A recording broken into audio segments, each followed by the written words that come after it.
결혼 3년 차. 나는 지하주차장 CCTV 화면을 통해 신우이가 내 차 운전석에 앉아 립스틱을 고쳐 바르는 모습을 지켜보고 있었다. 내가 연말 보너스와 결혼 전 모아둔 돈을 합쳐 산 제네시스 G70이었다. 신우이는 의자 등받이를 한껏 뒤로 젖혀놓았고 조수석에는 웬 낯선 남자가 앉아 있었다. 시어머니는 말했다. 우리 은지가 아직 차가 없잖니? 내가 새언니니까 양보 좀 해라. 남편은 말했다. 안 돌려준다는 것도 아니잖아. 왜 이리 유난이야? 신우이는 말했다. 새언니, 나 저 남자 마음에 쏙 드는데 결혼할 때 이 차 내 혼수로 주면 안 돼? 어차피 오빠도 회사 차 있잖아. 나는 그토록 뻔뻔하고 당당한 세 사람의 얼굴을 번갈아 보다가 마침내 웃음을 터뜨렸다.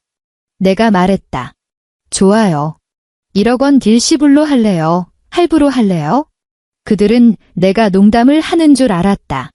하지만 나는 내 인생 그 어느 때보다 진심이었다. 이야기가 시작되기 전에 좋아요와 구독을 눌러주시면 감사하겠습니다. 이제 편안한 마음으로 제 이야기에 귀 기울여 주세요. 내 차 키 어딨어? 토요일 아침 8시 30분. 한서연은 현관 앞에 서서 신발장 위를 짚은 채 물었다. 벽에 걸린 원목 열쇠고리에는 남편 최정호의 회사차 키와 우편함 열쇠, 공동 현관 여분 카드키가 그대로 걸려 있었다. 오직 서연의 하얀색 스마트키만 감쪽같이 사라진 상태였다. 어젯밤 분명히 그녀가 직접 걸어두었다. 열쇠고리에는 차를 사던 날 영업사원이 기념으로 달아준 은빛 메탈 장식이 달려 있었다. 주방 쪽을 돌아보니 전기밥솥의 보온 램프가 붉게 켜져 있었다. 식탁 위에는 어젯밤 남편이 야식을 먹고 남긴 국그릇이 널브러져 있었고 숟가락은 그릇 가장자리에 비스듬히 걸쳐져 있었다. 거실 텔레비전은 스포츠 채널이 틀어진 채 볼륨이 아주 작게 맞춰져 있었다. 누군가 집안을 빠져나간 흔적을 대충 뭉개놓은 듯한 풍경이었다. 서연은 신발장 위에 둔 가방 안을 샅샅이 뒤졌고 침실 협탁과 세탁기 위, 그리고 외투 주머니까지 전부 훑었다. 어디에도 없었다. 그녀는 휴대전화를 꺼내 남편에게 전화를 걸었다. 신호음이 한참을 울린 뒤에야 남편이 전화를 받았다. 서연아, 최정호의 목소리는 어딘가에서 막 빠져나온 사람처럼 낮게 깔려 있었다. 서연은 빙빙 돌리지 않았다. 내 차 키 어딨어? 전화기 너머로 짧은 정적이 흘렀다. 그게 남편이 헛기침을 했다. 은지가 좀 빌려달라고 해서. 서연은 현관 센서 등 아래 선 채 텅 빈 열쇠고리를 손가락으로 꾹 눌렀다. 최은지. 28살의 신우이. 작은 온라인 쇼핑몰 고객센터에서 상담원으로 일하고 있으며 월급은 190만 원 남짓이다. 차가 없어 매일 용인에서 경강선을 타고 출퇴근을 한다. 그녀는 서울에 올 때마다 신발을 벗기도 전에 통근 때문에 사람 죽겠다며 불평을 늘어놓았고 자기 차가 한 대 있으면 소원이 없겠다고 입버릇처럼 말했다. 서연이 물었다. 누구 맘대로 허락했어? 남편은 수화기 너머로 멋쩍은 듯 짧게 웃었다. 그냥 잠깐 빌려준 건데 뭐 어때? 오후면 갖다 준대. 당신 오늘 별다른 약속도 없잖아. 나 오늘 회사 가서 자료 가져와야 해. 서연이 대답했다. 그럼 지하철 타고 다녀오면 되잖아. 회사도 안 멀면서 남편은 자신의 말투가 너무 당당했다고 느꼈는지 슬쩍 말을 덧붙였다. 은지가 오늘 꽤 중요한 약속이 있대. 여자애가 어떻게 맨날 지하철만 타고 다니냐? 서연은 창밖을 내다보았다. 지하주차장 출구 쪽에서 자동차 바퀴가 과속방지턱을 넘는 둔탁한 소리가 들려왔다. 그녀의 지정 주차 구역은 텅 비어 있었다. 그 하얀색 제네시스 G70은 그녀가 결혼 전 5년 동안 악착같이 모은 적금과 연말 보너스를 털어 산 차였다.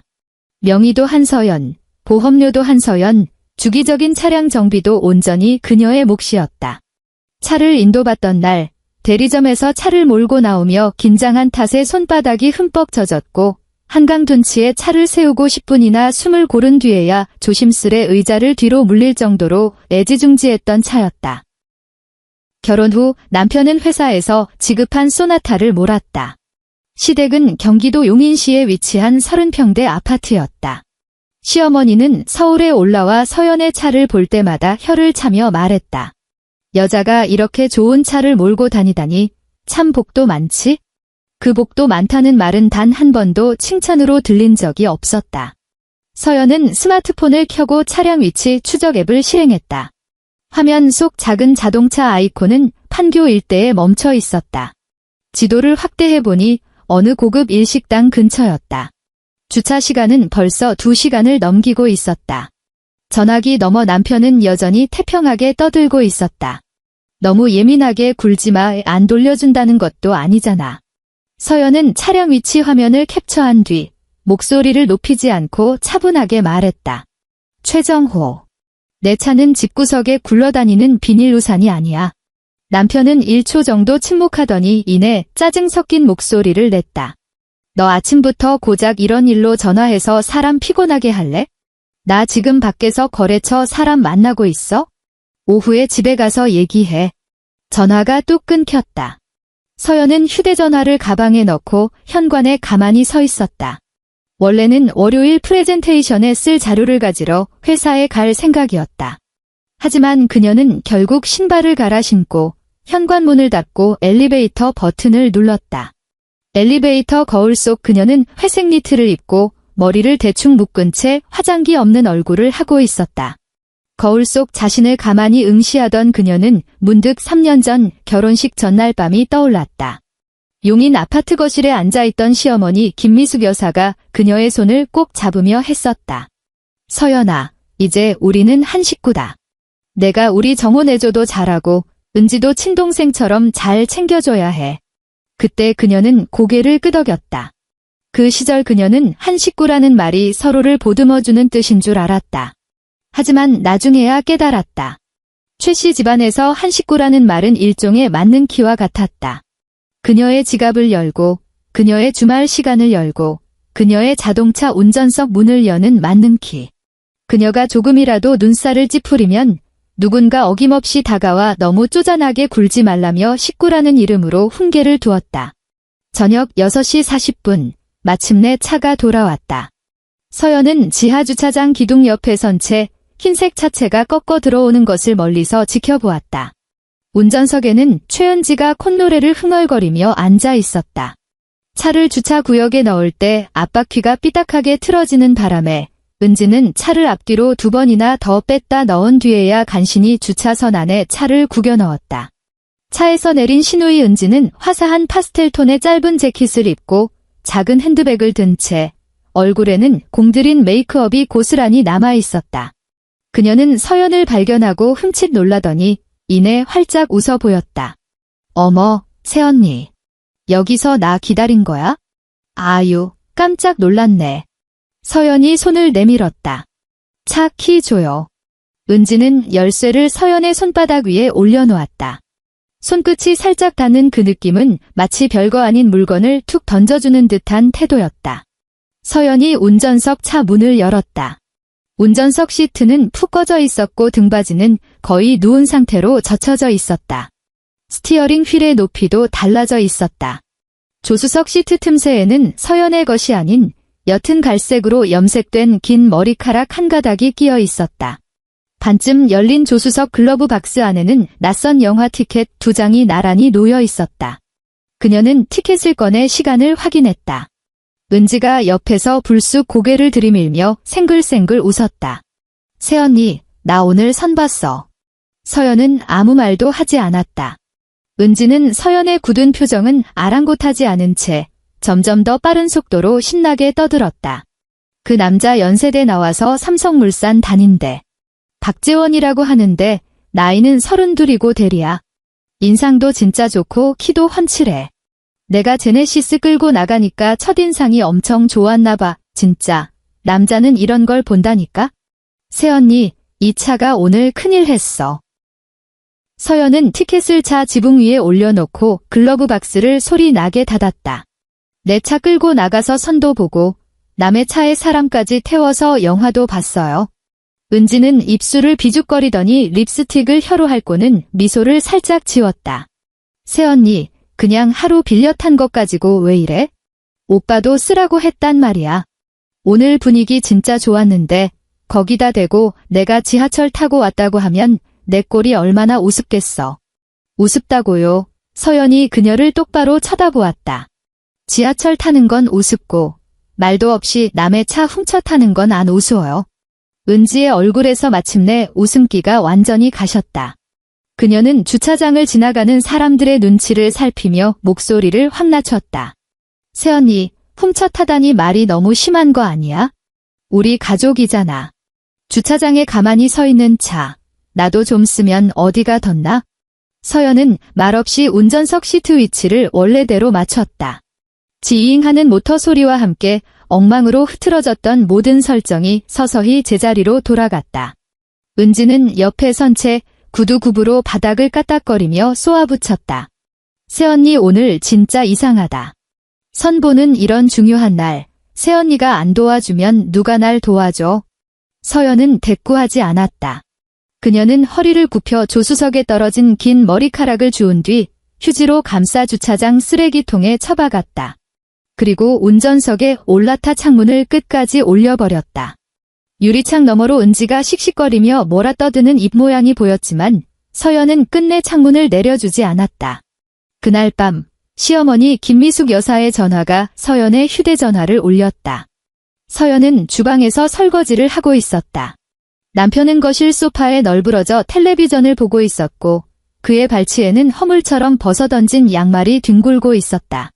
전화벨이 울리자 남편은 화면을 힐끗 보더니 모른 척 시선을 돌렸다.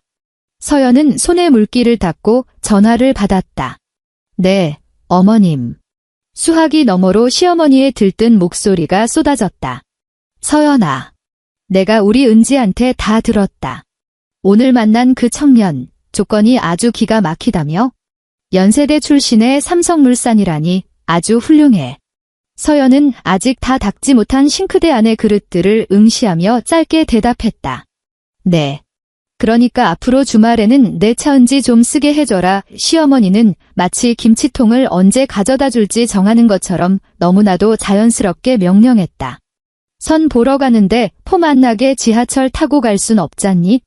요즘 남자들은 여자 집안 조건도 다 본단다. 우리 은지도 꿀리지 않게 모양새 좀 갖춰야지. 휴대전화를 쥔 서연의 손에 서서히 힘이 들어갔다. 시어머니는 말을 이었다. 어차피 내 차 평소에 그렇게 많이 안 쓰잖니. 넌 출퇴근할 때 지하철 타는 게 더 빠를 테고. 여자가 시집을 왔으면 시댁 식구들부터 챙길 줄 알아야지. 은지가 시집 잘 가면 그게 다 너희 부부한테도 좋은 일 아니겠니? 거실에 앉은 남편 최정호는 텔레비전에 시선을 고정한 채 고개 한번 돌리지 않았다. 서연이 그를 빤히 바라보았다. 남편은 서연의 시선을 느꼈는지 귀찮다는 듯 한마디를 툭 던졌다. 엄마 말이 맞네? 안 돌려준다는 것도 아니잖아. 수학이 넘어 시어머니가 즉각 맞장구를 쳤다. 그것 봐라, 정호도 저렇게 말하잖니? 서연아, 넌 너무 속 좁게 굴지 마라. 내가 새언니니까 새언니다운 아량을 좀 베풀어. 수도꼭지에서는 아직 물이 쏟아지고 있었다. 물줄기가 그릇바닥에 부딪히며 신경질적인 소리를 냈다. 서연은 손을 뻗어 수도꼭지를 잠갔다. 그녀는 수화기에 대고 또렷하게 말했다. 어머님, 앞으로 제 차를 쓰실 일이 있으면 저한테 먼저 물어보세요. 시어머니의 말이 뚝 끊기더니 이내 불쾌한 기색이 역력한 헛웃음이 들려왔다. 아이고, 무슨 식구끼리 물어보고 자시고 할 게 있니? 피곤하겠으리. 서연은 여전히 텔레비전만 보고 있는 입꼬리가 짜증스럽게 굳어있는 남편을 바라보았다. 그녀가 다시 말했다. 네, 그래도 물어보셔야 합니다. 수화기 너머에서 즉각적인 대답은 들려오지 않았다. 잠시 후 시어머니가 목소리를 쫙 내리깔았다. 서연아, 내가 밖에서 일만 하다 보니 아주 집구석에서도 회사 사람 대하듯 뻣뻣하게 구는구나. 여긴 회사가 아니야? 제 차도 공용 비품이 아닙니다. 서연이 받아쳤다. 이번엔 시어머니도 웃지 않았다. 그저 바랐다 하고는 일방적으로 전화를 끊어버렸다. 남편이 리모컨 버튼을 신경질적으로 꾹꾹 누르며 채널을 돌렸다. 너 굳이 우리 엄마한테 그렇게까지 말해야 속이 시원해. 그가 따져 물었다. 서연은 다시 수도꼭지를 틀고 그릇을 하나하나 헹구기 시작했다. 난 그냥 사실을 말했을 뿐이야. 남편이 소파에서 몸을 비스듬히 세웠다. 은지는 내 여동생이야. 걔가 이번에 선 잘 봐서 시집 잘 가면 우리 집안에 경사나는 건데 내가 그거 조금 도와주는 게 그렇게 죽을 죄냐? 서연이 들고 있던 사기 그릇이 싱크대 모서리에 부딪히며 날카로운 소리를 냈다. 도와준다는 건 상대방이 정중하게 부탁하고 내가 그걸 동의했을 때나 성립하는 거야. 그녀가 싸늘하게 말했다. 내가 내 차 키를 몰래 훔쳐가 놓고 오후에 갖다 주겠다고 일방적으로 통보하는 건 도와주는 게 아니지. 남편이 미간을 팍 구겼다. 말을 참 섭섭하게 하네. 우리가 뭐 내 물건 뺏기라도 한 것처럼. 서연은 더 이상 대꾸하지 않았다. 깨끗하게 헹군 그릇을 식기 건조대에 내려놓았을 때 마지막 그릇이 미끄러지며 건조대 가장자리에 부딪혔다. 깨지진 않았지만 아주 날카롭고 섬뜩한 소리가 주방에 울려 퍼졌다. 그날 이후로도 그들의 무례함은 멈추지 않았다. 첫 번째 주말. 금요일 밤, 은지에게서 문자 메시지가 왔다. 새언니, 내일 오전 10시에 차 가지러 갈게. 재원 오빠랑 성남에 전시회 보러 가기로 했어. 서연은 곧장 답장을 보냈다. 난 허락한 적 없어요. 5분 뒤 남편이 욕실에서 머리에서 물을 뚝뚝 흘리며 휴대전화를 든 채 걸어 나왔다. 너 굳이 왜 또 안 된다고 해? 남편이 따졌다. 서연은 옷장 앞에서 옷을 정리하며 대답했다. 내일 나갈 데 있어? 어디? 회사. 주말에 무슨 회사? 남편이 젖은 수건을 침대 위로 휙 던졌다. 너희 회사는 너 하나 없다고 안 돌아가냐? 다음 날 아침, 은지는 기어코 찾아왔다. 그녀는 자기 집이라도 되는 양 자연스럽게 공동현관 비밀번호를 누르고 들어오며 소리쳤다.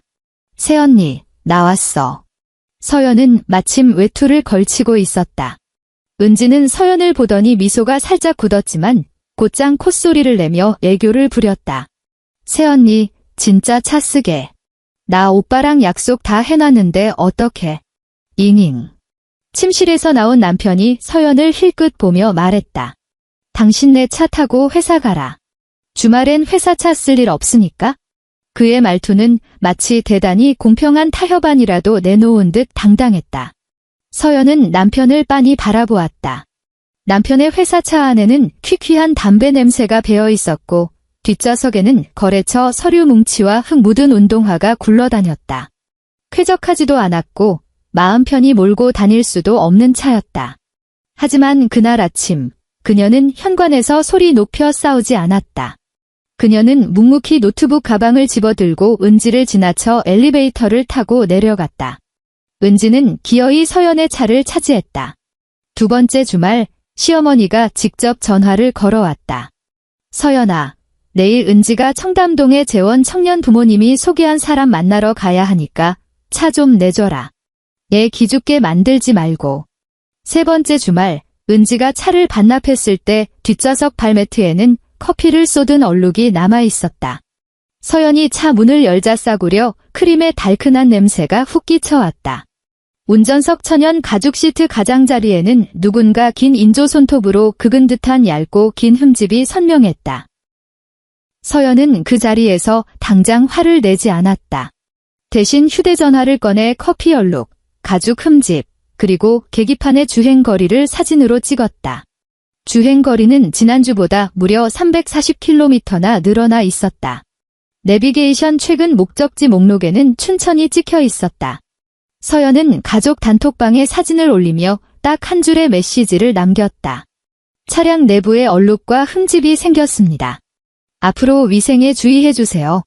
시어머니가 거의 1초 만에 답장을 보냈다. 아이고, 식구끼리 그런 자잘한 걸로 째째하게 구니. 은지가 연달아 우는 표정의 이모티콘을 보냈다. 새언니, 일부러 그런 거 아니야. 다음에 세차해줄게. 남편은 10분이 지나서야 답을 올렸다. 내가 은지한테 주해줄게. 서연은 내가 은지한테 주해줄게라는 문장을 뚫어지게 쳐다보며 밤이 될 때까지 기다렸지만 남편은 끝내 그 약속을 지키지 않았다. 네 번째 주말, 서연은 작정하고 침실 서랍 깊숙한 곳에 차 키를 숨겨버렸다. 토요일 아침, 도어록 비밀번호를 누르고 들어온 은지가 열쇠를 찾지 못해 현관과 주방 사이를 쿵쾅거리며 오갔다. 식탁에 앉아 해장국을 퍼먹던 남편이 고개를 들고 서연에게 물었다. 차 키 어딨어? 서연은 밥을 한술 뜨며 담담히 말했다. 치워놨어. 은지가 즉각 말꼬리를 길게 느렸다. 세연이. 곧이어 시어머니의 전화가 걸려왔다. 남편이 전화를 받고 스피커폰으로 전환했다. 시어머니가 수화기 너머에서 앙칼지게 쏘아붙였다. 서연아, 은지 오늘 재원 청년 만나러 가야 한다잖니. 내가 차 키를 감춰서 어쩌겠다는 거야? 애가 모처럼 좋은 짝을 만났는데 내가 기어이 앞길에 재를 뿌려야겠니? 서연이 젓가락을 내려놓았다. 어머님, 전 앞길에 재를 뿌린 적 없습니다. 아가씨는 택시를 타도 되고 지하철을 타고 가도 됩니다. 시어머니의 목소리가 한껏 날카로워졌다. 선 보러 가는데 지하철을 타라니 그게 말이나 되는 소리야? 너는 친정 여동생도 없니? 어쩜 애가 그렇게 피도 눈물도 없이 냉정해. 남편이 휴대전화를 집어들더니 서연을 향해 제발 그만 좀 해라는 듯 짜증 섞인 손짓을 해보였다. 그 순간 서연은 시어머니의 고함 소리보다 남편의 그 손짓에 숨이 턱 막히는 것을 느꼈다. 그녀는 침실로 들어가 서랍에서 차 키를 꺼내 식탁 위에 올려놓았다. 은지는 번개처럼 열쇠를 낚아채더니 서연이 마음을 바꿀까 두려운 듯 속사포처럼 고마워 한마디를 내뱉고 도망치듯 나갔다. 창밖으로 차 문이 닫히는 둔탁한 소리가 희미하게 들려왔다. 남편은 다시 국그릇을 끌어당기며 말했다. 거봐, 진작 이렇게 주면 좀 좋아. 서연은 의자에 앉아 왼손 약지에 끼워진 반지를 만지작거렸다. 결혼할 때 남편이 사준 흔해 빠진 디자인의 반지였다. 그녀는 한 번도 반지를 뺀 적이 없었지만 안쪽이 미세하게 거칠어 오래 끼면 피부에 얕은 자국이 남았다. 그녀는 문득 차를 계약하던 해 겨울이 떠올랐다. 회사 연말 보너스를 받고 은행 문을 나설 때 칼바람에 볼이 얼얼할 정도로 추웠다. 하지만 버스 정류장에 앉아 은행 앱을 여러 잔고를 몇 번이나 확인하며 태어나 처음으로 온전히 내 힘으로 이룬 무언가가 생겼다는 생각에 가슴이 벅찼었다. 부모님이 사준 것도 아니고 남편이 사준 것도 아닌 그 누구의 눈치도 볼 필요 없는 온전한 내 것. 결혼 후 그녀는 그 차를 신혼집 지하주차장에 세우며 그저 새로운 삶의 시작이라고만 생각했다. 하지만 그녀는 미처 몰랐다. 어떤 문은 한번 허술하게 열어두면 사람들이 쳐들어와 그 안의 모든 것을 공공재로 여긴다는 사실을. 2달 뒤 최은지가 집으로 박재원을 데리고 왔다. 일요일 저녁, 장소는 서연과 남편이 사는 서울 아파트였다. 시어머니는 아침 일찍부터 용인에서 올라와 딸의 예비 신랑을 밖에서 대충 먹일 순 없다며 집에서 정성을 보여야 한다고 호들갑을 떨었다. 서연이 오전 주말 특근을 마치고 돌아왔을 때 주방은 이미 시어머니의 독차지였다. 싱크대에는 씻어놓은 대파가 산더미처럼 쌓여 있었고 가스레인지 위에서는 국이 펄펄 끓고 있었다. 시어머니는 국물을 맛보며 서연에게 턱짓으로 지시했다. 서연아, 밑반찬 좀 예쁜 접시에 정갈하게 담아라. 남자가 처음 인사 오는데 우리 집안 꼴이 우스워 보이면 안 되잖니. 어머님, 여기 제 집이에요. 서연이 말했다.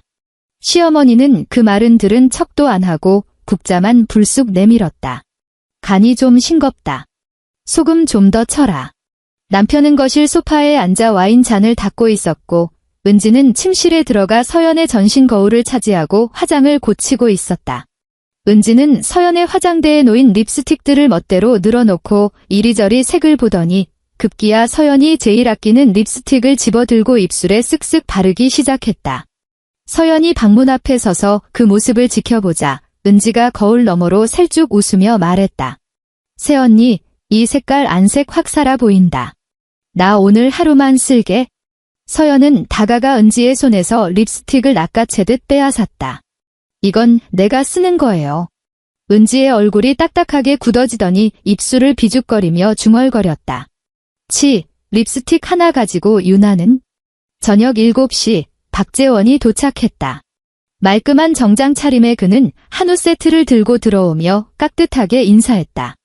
시어머니는 눈가에 주름이 자글자글해지도록 웃으며 버선발로 달려가 상자를 받아 들었다. 아이고, 오느라 고생했어요. 그냥 와도 되는데 뭘 이런 걸 다 사오고. 남편도 짐짓 어른스러운 척 박재원의 어깨를 툭툭 치며 너스레를 떨었다. 삼성물산 다닌다면서요? 요새 프로젝트 때문에 바쁘겠네? 박재원은 예에 바르게 대답했다. 네, 요새 일이 좀 몰려서요. 식탁에 둘러앉자 시어머니는 박재원의 밥그릇에 갈비찜을 산처럼 쌓아주며 서연에게 눈짓했다. 서연은 말없이 술병을 들어 손님과 남편의 잔에 술을 채웠다. 그녀의 잔에는 맹물이 담겨 있었다. 박재원 옆에 착 달라붙어 앉은 은지는 오늘따라 유난히 조신한 척을 했다. 말을 할 때마다 박재원의 눈치를 살피며 평소보다 배는 느릿느릿 간드러지게 웃어댔다. 식사 초반 분위기는 꽤 화기애애했다. 시어머니는 박재원에게 본가 위치, 부모님의 건강 상태, 형제자매 유무 등을 캐물었고 남편은 회사의 복리후생이나 출퇴근 시간을 물었다. 박재원은 선을 넘지 않게 꼬박꼬박 대답했다. 그렇게 갈비찜 그릇이 바닥을 보일 즈음 은지가 돌연 젓가락을 내려놓았다. 새언니 은지의 목소리는 미리 대본이라도 외운 듯 달콤하고 나긋나긋했다. 재원 오빠가 그러는데 우리 나중에 결혼하면 차가 한 대 필요할 것 같대. 식탁에 앉은 모든 사람의 시선이 은지에게 쏠렸다. 은지는 머리카락을 귀 뒤로 사르르 넘기며 말을 이었다. 내가 가만히 생각해보니까 새언니가 모는 G70이 내 손에 딱 맞더라고. 그러니까 나 결혼할 때 새언니가 그 차 혼수로 주면 안 돼? 어차피 우리 오빠도 회사 차 있잖아. 두 사람이 같이 쓰면 되잖아. 응? 그릇과 부딪히던 달그락거리는 숟가락 소리가 뚝 멎었다. 박재원은 고개를 푹 숙인 채 국그릇만 노려보며 어찌할 바를 몰라 억지 미소만 간신히 띠고 있었다. 남편은 반찬을 집으려던 젓가락질을 멈칫했지만 꿀먹은 벙어리처럼 입을 다물었다. 반면 시어머니는 세상에서 가장 훌륭한 묘안이라도 들은 양식탁을 탁 내리쳤다. 아이고, 그래. 거참 기가 막힌 생각이네. 시어머니 김미숙 여사가 한박웃음을 터뜨렸다. 서연아, 넌 그냥 동생 결혼 선물 미리 준다고 생각해라. 명색이 새언인데 쪼잔하게 굴지 말고 통 크게 시누이한테 줘버려. 자동차 같은 건 원래 가족끼리 돌려 타는 거 아니겠니? 은지가 냉큼 맞장구를 쳤다. 맞아. 재원 오빠도 흰색 차가 예쁘다고 했어. 새언니는 어차피 출퇴근할 때 지하철 타는 게 더 빠르고 오빠는 법인 차 있으니까. 우리 신혼 때 차 없으면 엄청 불편하단 말이야. 서연은 남편을 쳐다보았다. 남편 최정호는 입안에 음식물을 꿀꺽 삼키더니 마치 쌀 한 포대 더 사자는 듯 가벼운 말투로 던졌다. 차 한 대 가지고 유난이네. 당신이야 나중에 하나 더 사면 되잖아. 식탁 아래 얌전히 놓여있던 서연의 손이 젓가락을 꽉 틀어쥐었다. 젓가락 모서리가 손바닥을 파고들어 깊은 자국을 남겼다. 그녀는 식탁을 둘러앉은 사람들을 차례로 응시했다. 시어머니의 얼굴에는 너무나도 당연하다는 듯한 뻔뻔한 희색이 만면했다. 시누이의 눈동자는 허락을 구하는 것이 아니라 이미 손에 넣은 전리품을 바라보듯 반짝거렸다. 남편은 아내가 언젠가 굴복할 것을 안다는 듯 밥만 꾸역꾸역 퍼먹었고 손님으로 온 박재원은 어색하게 눈치만 볼 뿐 어느 누구도 말리지 않았다. 서연은 천천히 젓가락을 내려놓았다. 젓가락 끝이 식탁 유리에 부딪히며 탁 하는 작은 소리가 났지만 그 소리에 은지가 고개를 돌렸다. 그 차, 서연이 입을 열었다. 결혼 전에 내 돈으로 산 내 명의의 차예요. 시어머니는 여전히 입가에 웃음을 매단 채 말했다. 그러니까 내가 통 크게 선물하라는 거 아니냐? 식구들끼리 선물 좀 주고받는 걸로. 만약 아가씨가 정 그 차를 원한다면 서연은 시어머니의 말을 자르고 은지의 두 눈을 똑바로 쳐다보며 말했다. 1억 원 일시불로 할래요? 할부로 할래요? 식탁 위에는 찬물이 끼얹어진 듯한 정적이 내려앉았다. 가스레인지 위에 국냄비가 작게 끓어오르는 소리, 주방 환풍기에 낮고 웅웅거리는 모터 소리만이 공간을 채웠다. 은지의 얼굴이 귓바퀴부터 목덜미까지 시뻘겋게 달아오르기 시작했다. 새언니, 지금 장난해. 은지가 목소리를 부르르 떨었다. 서연은 물잔을 들어 한 모금 천천히 마셨다. 농담 아닌데요? 시어머니의 얼굴에서 웃음기가 싹 가셨다. 서연아, 너 그게 무슨 소리냐? 굴러다니던 중고차 한 대 주면서 동생한테 1억을 내놓으라니? 결혼할 때 쓸 차고 아가씨가 그토록 애지중지 탐내는 차니까 아가씨 마음속 가치대로 값을 매긴 겁니다. 서연은 물잔을 탁 소리 나게 내려놓았다. 비싸다고 생각하면 안 사면 되잖아요. 남편이 마침내 고개를 쳐들고 서연을 노려보았다. 한서연. 그는 집에서 아내의 성까지 붙여 부르는 법이 없었다. 기분 좋을 땐 서연아, 수틀릴 땐 너라고 불렀다. 지금 그의 입에서 튀어나온 그 이름 석자에는 다분히 경고의 의미가 담겨 있었다. 서연이 고개를 돌려 남편과 눈을 맞췄다. 왜?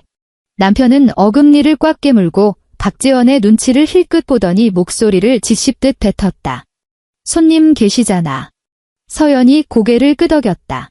그래서 확실하게 선 그어준 건데? 박재원이 숟가락을 내려놓으며 몹시 당황한 얼굴로 억지 웃음을 지었다. 하하, 차 얘기는 나중에 천천히 해도 되죠. 오늘 음식 정말 맛있네요. 시어머니가 얼른 사다리를 내려주었다. 그래, 식어 빠지기 전에 어서들 들어. 서연이 얘도 참, 벼랑간 무슨 그런 농담을 해서 사람을 놀라게 하니. 은지는 눈시울이 붉어졌지만 끝내 눈물을 쥐어짜진 않았다. 그녀는 억울함을 꾹 참는 비련의 여주인공처럼 박재원을 쳐다보며 기어들어가는 목소리로 변명했다. 난 그냥 농담 삼아 한번 해본 소린데 새언니가 다큐로 봤잖아. 서연은 자기 밥그릇을 집어들며 담담하게 쏘아붙였다.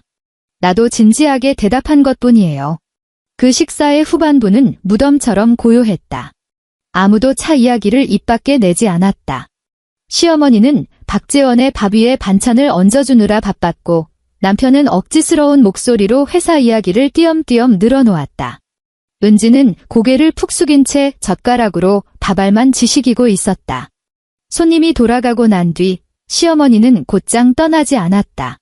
그녀는 현관에서 코트를 꿰입으며 서연을 쌍심지를 켜고 노려보았다. 너 오늘 우리 은지 체면을 아주 똥통에 처박은 거 알아? 서연은 신발장에 널브러진 시어머니의 가방을 건네며 말했다. 어머님, 제 차는 아가씨 체면 세워주는 도구가 아닙니다. 시어머니는 서연의 손에서 가방을 신경질적으로 낚아챘다. 내가 우리 집에 시집온 지 3년이나 지났는데 아직도 내거 따지고 앉았니? 어휴, 정냄이 떨어져. 남편은 두 사람 옆에 팔짱을 끼고 선체 꿀 먹은 벙어리 행세를 했다. 현관문이 닫히고 나자 집안에는 부부 두 사람만 남았다. 복도 센서 등은 여전히 켜져 있었고 식탁에는 치우지 않은 그릇들이 산더미처럼 쌓여 있었다. 식어 빠진 갈비찜 국물 위에는 하얗게 기름이 떠 있었다. 남편이 돌연 성큼성큼 걸어가더니 현관문을 거칠게 걸어 잠갔다. 너 오늘 우리 엄마랑 은지 얼굴에 먹칠 제대로 한 거 알아? 그가 획 돌아서며 윽박질렀다. 그 남자가 우리 집구석을 뭐라고 생각하겠어. 서연은 앞치마를 풀어 의자 등받이에 걸쳐놓으며 대꾸했다. 그 남자가 어떻게 생각할지는 내 여동생이 함부로 입을 놀렸을 때 진작에 계산했어야지. 걔는 내 여동생이잖아. 남편이 삿대질을 하며 반발짝 다가섰다. 너는 꼭 남들 다 보는 앞에서 걔를 망신줘야 직성이 풀려? 서연이 그를 똑바로 노려보았다. 그럼 당신 식구들은 남들 다 보는 앞에서 내 차를 강탈하려 들면서 내 체면은 챙겨줬어? 남편의 얼굴이 험악하게 일그러졌다. 고작 쇳덩어리 차 한 대 가지고 너 진짜 이렇게까지 징그럽게 계산적으로 굴래? 서연은 말없이 스마트폰을 꺼내 메모장 앱을 열었다. 지난 몇 년간 그녀가 꼼꼼히 기록해 둔 가계부였다. 부부 싸움을 할 때마다 꺼내보려고 적은 게 아니었다. 광고 대행사에서 프로젝트 예산을 관리하던 직업병 덕분에 큰돈이 나갈 때마다 영수증과 내역을 정리해 두는 게 습관이었을 뿐이다. 그녀는 스마트폰 화면을 남편 눈앞에 들이밀었다. 시어머니 무릎 수술비 340만 원 은지, 전세 보증금 대출 2천만 원 3년 동안 매달 꼬박꼬박 송금한 시댁 생활비 50만 원 그녀는 목록을 하나하나 읊어 내려갔다. 목소리에는 단 한 줌의 떨림도 없었다. 거기다 명절 용돈, 시댁 가전제품 수리비, 아버님 제사 비용. 최정호, 이 돈 중에 내가 10원 한 장이라도 갚은 적 있어? 남편은 화면을 멍하니 쳐다보며 3초간 입을 다물었다. 그 3초 동안 냉장고 컴프레서가 우웅거리며 돌아가는 소리만 거실을 채웠다. 식탁 위에 놓인 숟가락 하나가 그릇 안으로 미끄러지며 작고 날카로운 파열음을 냈다. 남편이 마침내 눈을 치켜떴다. 최 씨 집안에 시집 왔으면 내 돈도 우리 집안 돈이야. 서연의 손가락이 스마트폰 테두리에서 딱 멈췄다. 그녀는 3년이라는 시간을 함께 부대끼며 살아온 이 남자를 가만히 응시했다. 결혼 첫 해, 시어머니 수술날 병원 복도에서 손바닥을 비비며 연말에 보너스 나오면 갚을 테니 당장 수술비 좀 융통해 달라고 구걸하던 남편의 얼굴이 떠올랐다. 그녀가 병원비를 결제하자 남편은 그녀의 손을 꼭 쥐며 평생 잊지 않겠다고 맹세했었다. 은지가 고시원을 벗어나 전셋집을 구할 때도 이 식탁이었다. 은지는 두 손을 싹싹 빌며 애원했다. 새언니, 나 진짜 취직하면 다달이 갚을게. 오빠 요새 스트레스 심하니까 오빠한테는 비밀로 해줘. 서연이 굳이 차용증을 쓰자고 고집했을 때 은지는 콧방귀를 뀌며 새언니는 무슨 식구끼리 남처럼 굴어라며 핀잔을 줬었다. 이제야 알았다. 그들이 돈 갚는 걸 깜빡한 게 아니었다. 그들은 애초에 서연의 돈을 갚아야 할 빚이라고 생각한 적이 단 한 번도 없었던 것이다. 서연은 스마트폰을 거두어 화면이 바닥을 향하도록 식탁 위에 엎어놓았다. 그러니까 그녀가 서늘하게 물었다. 내 차도 당신 집안 거다? 남편이 미간을 구겼다. 너 자꾸 말꼬리 잡을래? 내 결혼 전 적금도 다 당신 집안 거네? 한서연, 말 족같이 하지 마. 내 주말 휴식, 내 월급, 내 명의로 된 모든 재산, 깡그리 다 당신들 최씨 집안 소유야. 서연이 한마디 한마디 꽂아 넣을 때마다 남편의 안면, 근육이 경련하듯 일그러졌다. 결국 남편은 더 이상 못 참겠다는 듯 손사래를 쳤다. 가족끼리는 원래 서로 돕고 사는 거야? 너는 왜 맨날 너 혼자 선 긋고 밖으로 걷도는데? 서연은 그를 물끄러미 바라보다 한참 뒤에야 입을 뗐다. 왜냐하면 당신들이 단 한 번도 나를 그 잘난 가족 테두리 잔에 넣어준 적이 없으니까. 남편은 망치로 머리를 얻어맞은 듯 멍한 표정을 지었다. 서연은 더 이상 입 아프게 떠들지 않았다. 그녀는 식탁으로 다가가 말라붙은 그릇들을 차곡차곡 포개기 시작했다. 남편은 그 자리에 몇 초간 뻣뻣하게 서 있다가 신경질적으로 돌아서서 침실로 쾅 문을 닫고 들어가 버렸다. 다음 날 오전 10시, 도어록 버튼을 누르는 소리가 울렸다. 식탁에 앉아 프레젠테이션 자료를 수정하고 있던 서연은 쥐고 있던 마우스를 멈췄다. 문이 벌컥 열리더니 시어머니 김미숙 여사가 명품 가죽 가방을 팔뚝에 걸친 채 씩씩거리며 들어왔다. 신발도 채 벗지 않은 상태에서 시어머니는 다짜고짜 곡소리를 냈다. 아이고, 서연아. 내가 우리한테 어떻게 이럴 수가 있니? 찢어질 듯한 쇳소리가 좁은 현관을 쩌렁쩌렁 울렸지만 그녀의 눈가에는 눈물 한 방울 맺혀 있지 않았다. 서연은 노트북 덮개를 덮었다. 어머님, 이 아침에 웬일이세요? 웬일? 내가 내 아들 집에 오는데 허락이라도 받아야 하니 시어머니는 구두를 팽개치듯 벗어던지고 거실로 성큼성큼 걸어 들어왔다. 내가 널 친딸처럼 아끼고 거뒀는데 내가 우리 은지한테 그따위로 굴어? 은지가 누구니? 내 남편 친동생 아니야. 새언이 된 도리로 그깟 차 한 대 양보하는 게 그렇게 억울해? 서연은 자리에서 일어나 정수기에서 찬물을 한 잔 받아 시어머니 앞 탁자에 내려놓았다. 우선 물부터 드세요. 시어머니는 소파에 엉덩이를 반쯤 걸친 채 제 분을 못 이겨 허벅지를 찰싹찰싹 때려댔다.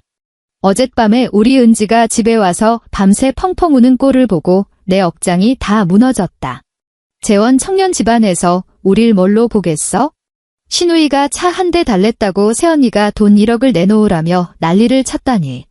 이딴 소문 밖으로 새 나가면 우리 집안 꼴이 뭐가 되냐고. 서연은 탁자 옆에 꼿꼿이 서서 내려다보았다.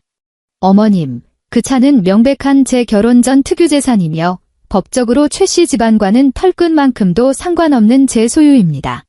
제 말이 미심쩍으시면 당장 무료법률구조공단에 가서 상담부터 받아보시죠. 시어머니의 곡소리가 뚝 멎었다. 그녀는 마치 외계인이라도 보는 듯한 눈빛으로 서연을 위아래로 훑어보았다. 너 지금 나한테 법 들먹이면서 협박하니? 선을 명확히 긋자는 것뿐입니다. 선, 시어머니가 코웃음을 쳤다. 가족끼리 선이 어딨어. 내가 회사에서 좀 잘나가고 월급 몇 푼 더 번다고 시댁을 아주 알로 보는 모양인데 우리 정호가 너랑 결혼한 건 이 집구석 기어 들어와서 가계부나 쓰라고 한 게 아니야. 서연은 노트북 모서리에 손을 얹고 손가락으로 가볍게 톡톡 두드렸다. 제가 그 알량한 가계부라도 쓰지 않았다면 어머님 무릎 수술비부터 시댁 살림살이까지 제 통장에서 줄줄 새어나간 돈을 누가 기억해주기라도 한답니까? 시어머니의 안색이 흑빛으로 변했다. 너 지금 내가 아파서 수술한 것까지 끄집어내서 빚쟁이 취급하는 거냐? 내가 무릎이 닳아 없어져서 걷지도 못하는데 며느리 된 도리로 그깟 수술비 좀 댄 게 그렇게 아까워? 아깝다고 한 적 없습니다. 서연이 단호하게 끊었다. 하지만 빌려간 돈은 갚는 게 이치고 선물을 줄지 말지는 온전히 주는 사람 마음이지 뺏어가는 사람 마음이 아니라는 뜻입니다. 시어머니가 탁자 위에 유리잔을 획 낚아채더니 바닥이 깨질 듯 강하게 내리쳤다. 잔이 요동치며 찬물이 사방으로 튀었다. 물방울 몇 개가 서연의 노트북 위로 후두둑 떨어졌다. 서연이 재빨리 각티슈를 뽑아 노트북을 닦아내는 동안 시어머니는 눈 하나 깜짝하지 않았다. 너 참 말 한 번 기가 막히게 잘한다. 시어머니가 벌떡 일어났다. 목소리는 차분해졌지만 도끼는 한층 짙어져 있었다. 서연아, 너 단단히 착각하고 있는데 넌 이 집구석 며느리야. 여자가 시집을 왔으면 튀지 말고 죽어 지내는 게 도리다. 정옥이 살려주고 집안 채면 세우는 게 내 본분이라고. 은지가 시집 잘 가면 콩고물이라도 떨어질 줄 아니? 그깟 고철 덩어리 하나 안 뺏기겠다고 이렇게 피눈물 나게 굴면 나중에 늙어서 누가 널 사람 취급이나 해줄 것 같아. 서연은 노트북의 물기를 깨끗이 닦아내고 화면을 열어 이상이 없는지 확인했다. 파일은 멀쩡했다. 그녀는 노트북을 닫고 고개를 들어 시어머니를 똑바로 쳐다보았다. 어머님, 만약 식구라는 이름이 저한테 거절할 권리조차 빼앗는 폭력이라면 전 그런 식구 필요 없습니다. 시어머니는 할 말을 잃은 듯 입술을 파르르 떨었다. 그녀는 소파에 던져둔 명품 가방을 신경질적으로 낚아채더니 쿵쾅거리며 현관 쪽으로 걸어갔다. 현관문을 열기 직전 그녀가 뒤를 돌아보며 악에 바친 저주를 퍼부었다. 너같이 도끼 가득한 년, 우리 정호도 조만간 학을 떼고 도망갈 거야. 쾅 소리와 함께 문이 닫히고 거실에는 무거운 정적만이 내려앉았다. 탁자 위에는 유리에 맺힌 물자국만이 남아있었다. 서연은 유리잔을 싱크대로 가져가 깨끗하게 헹군 뒤 식기 건조대에 뒤집어 놓았다. 그녀가 휴대전화를 확인하자 가족 단톡방은 이미 벌집을 쑤셔놓은 듯 시끄러웠다. 최은지가 화면 하나를 꽉 채우는 장문의 메시지를 올려놓은 상태였다. 저 진짜 너무 비참하고 억울해서 미치겠어요. 세연이 평소에는 얌전한 척 다 하더니 어쩜 차 한 대 달라는 말에 그렇게 사람을 벌레 취급해요. 당장 내놓으라는 것도 아니고 나중에 결혼할 때 혼수로 부탁한 건데 재원 오빠 다 보는 앞에서 나보고 1억을 내놓으라니.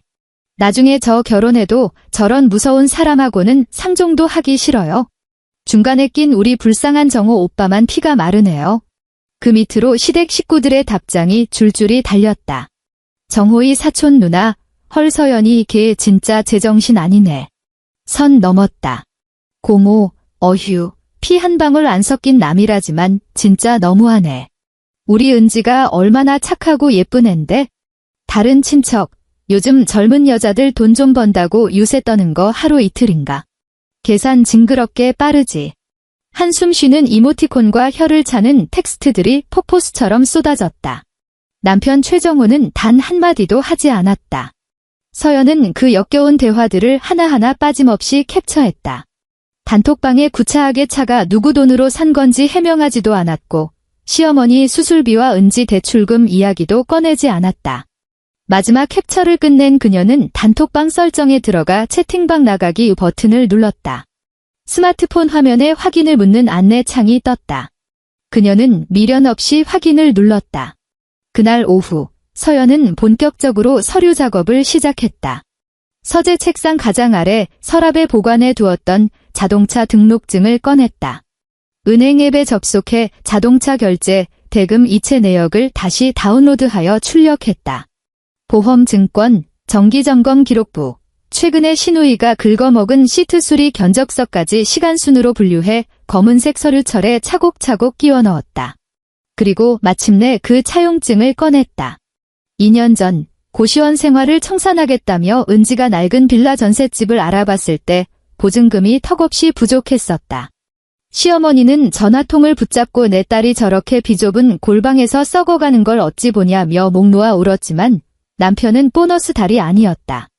결국 서연은 자신의 비상금 통장에서 2천만 원을 은지의 계좌로 쏴주었다. 서연이 종이 한 장을 내밀며 차용증을 요구했을 때 거실에는 숨막히는 정적이 흘렀다.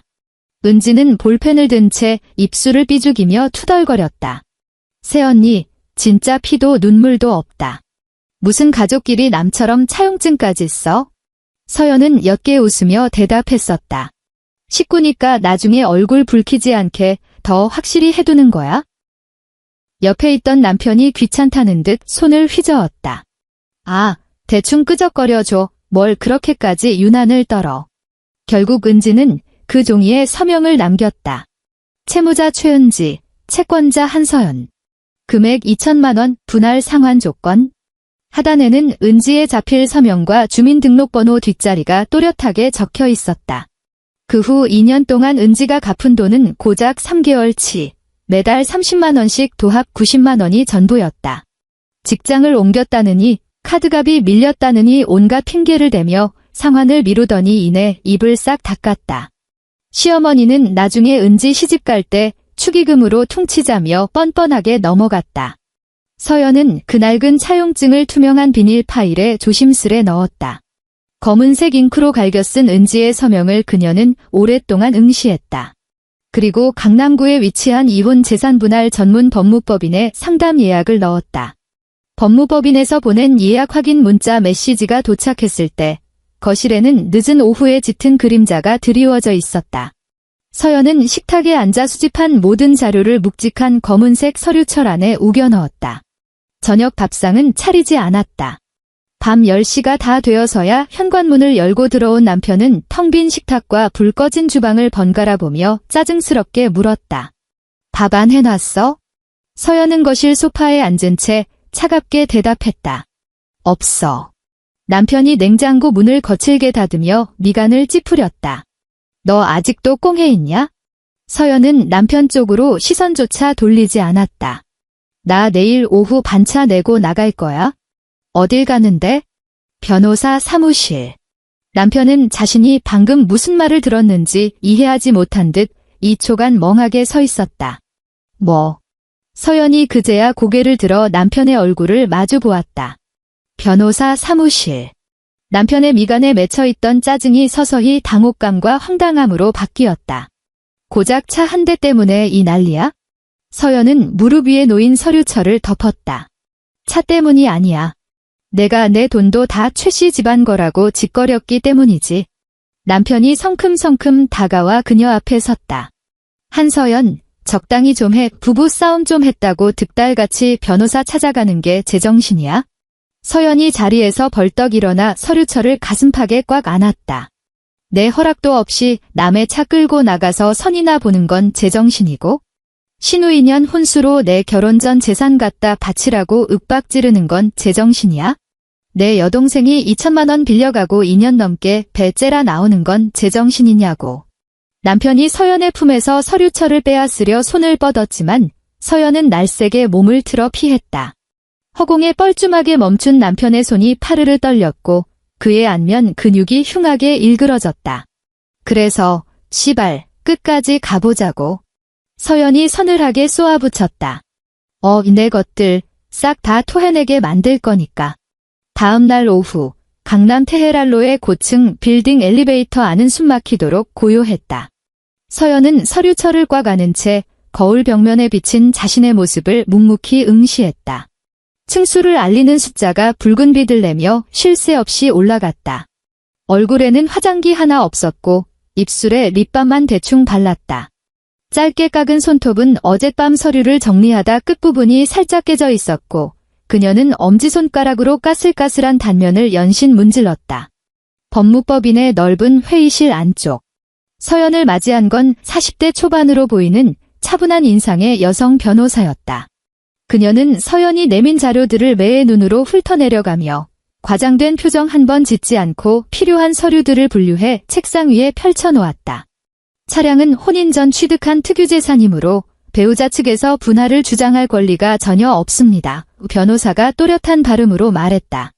차량 등록증 상명의가 한서연 의뢰인으로 되어 있고 구매 자금 출처 역시 혼인 전 예금과 연말 보너스로 명확히 입증되니 이 부분은 방어가 매우 수월합니다. 서연은 조용히 고개를 끄덕였다. 변호사가 이번엔 차용증을 집어들었다. 최은지 씨에게 대여한 2천만 원에 잡힐 서명이 들어간 차용증과 계좌 이체 내역이 완벽히 구비되어 있으니 우선 변제 독촉 내용 증명부터 발송하겠습니다. 기한 내 미반환 시 즉각 민사소송 절차로 받고요. 이자 청구 부분은 약정 이율과 시효를 따져봐야겠지만 소송 자체는 복잡할 게 없습니다. 지난 3년 동안 시댁에 쏟아부은 돈은요? 서연이 물었다. 변호사가 은행 거래 내역서를 넘기며 대답했다. 만약 한서연 의뢰인께서 일방적으로 지출한 금원이라면 이혼 소송 시 재산분할 기여도 산정해서 충분히 참작받을 수 있습니다. 또한 시댁의 부당 이득 반환 청구 내지는 위자료 산정의 근거로 활용할 수 있습니다.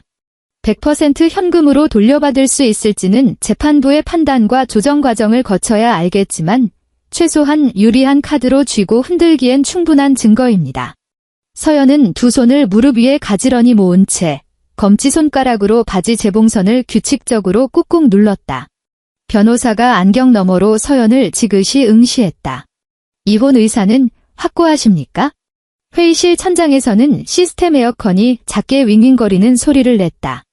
창밖 테헤란로에 꽉 막힌 차들은 늦은 오후의 햇살 속에서 군뱅이처럼 기어가고 있었다. 서연은 무심코 고개를 숙여 서류철 모서리에 길게 난 흠집을 바라보았다. 어젯밤 가방에 쑤셔 넣다 긁힌 자국이었다. 그녀가 입을 열었다. 네, 확고합니다. 변호사는 더 이상 감정적인 부분을 캐묻지 않고 위임장을 쓱 내밀었다. 그럼 저희 측에서는 이혼 조정 신청서와 최은지 씨에 대한 내용 증명을 즉각 준비하겠습니다. 소송이 진행되는 동안 상대방으로부터 폭언, 협박, 혹은 괴롭힘이 발생한다면 무조건 녹음과 캡처로 증거를 수집하세요. 단둘이 언쟁하는 것은 피하시고 불리하게 작용할 수 있는 협박성 발언은 절대 삼가셔야 합니다. 서연이 테이블 위에 놓인 몽블랑 볼펜을 집어들었다. 서명란의 펜 끝이 닿는 순간 그녀의 손이 미세하게 멈칫했다. 문득 연애 시절 남편이 그녀의 회사 로비로 처음 데리러 왔던 날이 뇌리를 스쳤다. 하얀 셔츠 소매를 걷어붙이고 두 손에 아이스 아메리카노를 쥔 채 해맑게 웃던 얼굴. 그는 매번 퇴근 시간에 맞춰 주차장에서 그녀를 기다렸고 차에 타면 오늘 하루도 고생 많았어라며 이마에 입을 맞춰주곤 했다. 시어머니가 처음으로 김치통을 바리바리 싸들고 와서는 불이 서연이 너무 말랐어. 많이 먹고 살 좀 쪄야지 라며 등을 토닥여주던 순간도 있었다. 은지가 첫 직장에 취직했을 때 서연의 팔짱을 꼭 끼고 새언니, 나 면접 볼 때 입을 옷 좀 골라줘 라며 병아리처럼 쫑알거리던 기억들. 그 모든 순간들이 처음부터 거짓은 아니었을 것이다. 하지만 어느 순간부터 그녀의 선의는 권리로 둔갑했고 양보는 당연한 의무로 변질되었다. 따뜻했던 호의는 그들의 욕심에 짓눌려 형체를 잃었고 그 자리에 남은 건 숨막히는 착취뿐이었다. 서연은 펜에 힘을 주어 흔들림 없이 이름을 적어 내려갔다. 그날 밤 그녀는 곧장 집으로 가지 않았다. 동네 도어록 전문점에 들러 디지털 도어록을 교체하기로 예약하고 주거래 은행에 들러 필요한 거래 내역서를 추가로 발급받았다. 그녀가 아파트 현관에 도착했을 때는 이미 사방이 캄캄해진 뒤였다. 남편은 아직 퇴근 전이었다. 그녀는 현관에 서서 도어록 마스터 비밀번호를 변경했다. 차가운 기계음과 함께 설정이 완료되었다는 안내음이 삐리릭 울렸다. 바뀐 번호로 2번이나 문을 열었다 닫으며 확실히 확인했다. 집 안으로 들어선 그녀는 곧장 안방 옷장 문을 열어 젖혔다. 남편의 셔츠, 넥타이, 트레이닝복, 그리고 욕실의 세면도구들을 거실로 끄집어내어 우체국 어허박스 3개에 쑤셔 넣었다. 옷을 함부로 구겨 넣지는 않았다. 셔츠는 반듯하게 개었고 양말은 별도의 비닐 지퍼백에 담았으며 남편의 개인 서류들은 따로 봉투에 모아 넣었다. 마침내 짐 싸기를 끝낸 그녀는 그 묵직한 상자 3개를 현관문 밖복도 벽에 나란히 세워두었다. 마지막으로 남편이 집에서 질질 끌고 다니던 너덜너덜한 슬리퍼를 가장 맨 위 상자 위에 툭 던져놓았다. 모든 작업을 마쳤을 때 시계바늘은 밤 11시 반을 가리키고 있었다. 서연은 거실 형광등을 끄고 현관 센서 등만 약하게 켜둔 채 식탁 의자에 앉았다. 노트북을 열고 변호사가 메일로 보내온 이혼 합의서 초안을 모니터가 뚫어져라 꼼꼼히 검토하기 시작했다. 자정이 훌쩍 넘었을 무렵 복도에서 구둣발 소리가 울렸다. 이내 도어록 버튼을 꾹꾹 누르는 소리가 들려왔다. 기존 비밀번호가 틀렸다는 앙칼진 경고음이 2번 연달아 울렸다. 3번째 경고음이 울린 직후 남편 최정호가 현관문을 주먹으로 쾅쾅 내리치며 고래고래 소리를 질렀다. 한서연, 문 안 열어? 서연은 휴대전화를 집어들고 남편의 번호로 통화를 연결했다. 수화기 너머로 남편의 거친 숨소리와 함께 엘리베이터 문이 열리고 닫히는 소리가 고스란히 전해졌다. 비밀번호 뭐야? 남편이 목소리를 짓씹으며 으르렁거렸다. 왜 문이 안 열리냐고. 서연은 식탁 위에 놓인 홈 CCTV 모니터로 시선을 옮겼다. 현관문 밖, 박스 3개 옆에 우뚝 선 남편의 멍한 얼굴이 화면에 잡혔다. 그는 상자 위에 내동댕이 쳐진 자신의 슬리퍼를 발견하고는 얼굴이 사색이 되어 있었다. 내 짐은 문 앞에 내놨어. 서연이 메마른 목소리로 말했다. 이혼 합의서 초안은 문자 메시지로 보냈고 순순히 서명하면 조용히 끝나는 거고 버티면 당장 다음 주 월요일에 은지 앞으로 내용 증명 날아갈 줄 알아. 문 밖에서 수초간 숨막히는 정적이 흘렀다. 남편의 목소리가 당황한 기색이 역력하게 떨려왔다. 너 지금 장난해? 서연은 그의 구차한 질문에 대답할 가치도 못 느꼈다. 박스 안에 내 물건 다 들어있어. 중요한 서류들은 맨 위 상자에 따로 모아놨으니까 잃어버리지 말고 챙겨. 서연아, 비지옥 같은 진흙탕 싸움 속에서 남편이 처음으로 꼬리를 내리며 애처로운 목소리를 냈다. 문 열어봐. 우리 얼굴 보고 차분하게 얘기하자. 응. 그 등이라는 구차한 끝맺음. 3년의 결혼 생활 동안 남편은 단 한 번도 그녀에게 그런 식으로 애원한 적이 없었다. 연애 초반, 기어코 그녀를 꿰어내어 자기 부모님께 인사시키려 안달이 났을 때나 썼던 가증스러운 말투였다. 서연은 모니터에 띄워진 이혼 합의서를 무심하게 바라보며 대꾸했다. 얘기는 할 수 있지? 법정에서 변호사 대동하고. 남편이 현관문을 쾅 내리치는 소리가 둔탁하게 울렸다. 부부 사이에 꼭 이렇게까지 막장으로 가야 속이 시원해?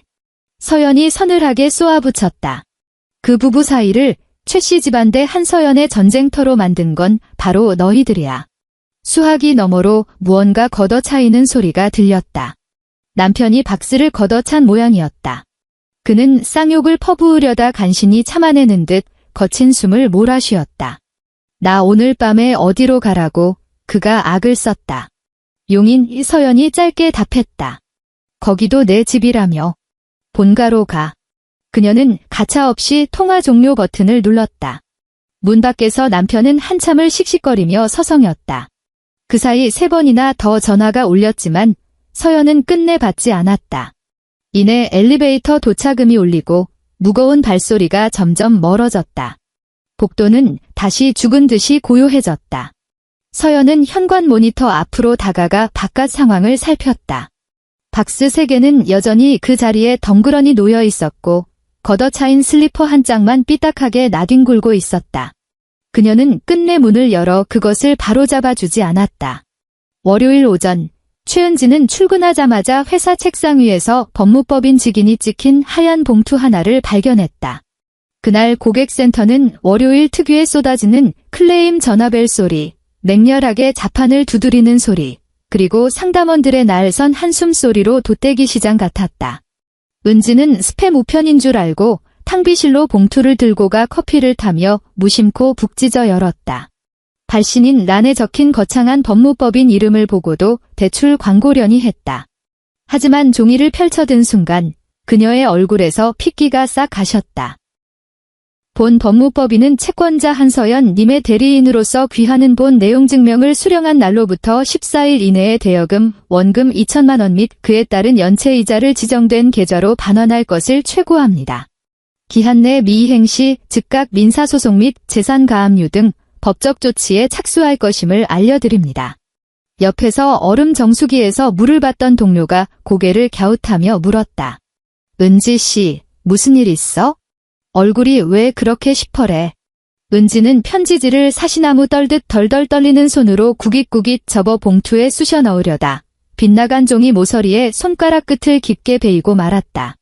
아, 아무것도 아니에요. 그녀가 기어들어가는 목소리로 중얼거렸다. 자리로 돌아온 그녀는 모니터를 멍하니 노려보았다. 고객 불만 사항이 팝업창으로 쉴 새 없이 떴지만 단 한 글자도 눈에 들어오지 않았다. 그녀의 한 달 월급은 고작 190만 원 원룸 월세 내고 교통비 빼고 식비에 휴대전화 요금까지 내고 나면 손에 쥐는 돈은 쥐꼬리만 했다. 전세 계약은 내년이나 되어야 끝나니 보증금은 집주인 손에 묶여 있었다. 당장 2천만 원을 구할 구멍이라곤 하늘이 두 쪽 나도 없었다. 그녀는 허둥지둥 비상계단으로 뛰어나가 오빠에게 전화를 걸었다. 신호음이 한 번 울리기도 전에 오빠가 전화를 받자마자 은지는 악다구니를 쓰며 울음을 터뜨렸다. 오빠, 새언니 미친 거 아니야? 나한테 내용 증명 보냈어. 당장 변호사 껴서 소송 건대. 수학이 넘어 최정호는 회사 옥상 흡연 구역에라도 있는지 목소리를 꾹 눌러 말했다. 알아. 나도 다 들었어. 안다고. 안다는 사람이 그따위로 말해. 은지가 계단 난간을 부서져라 꽉 부여잡았다. 2천만 원이야. 14일 이내에 토해내래. 내가 그 큰 돈이 어딨어. 애초에 나 보증금 모자랄 때 언니가 불쌍해서 도와준 거라며.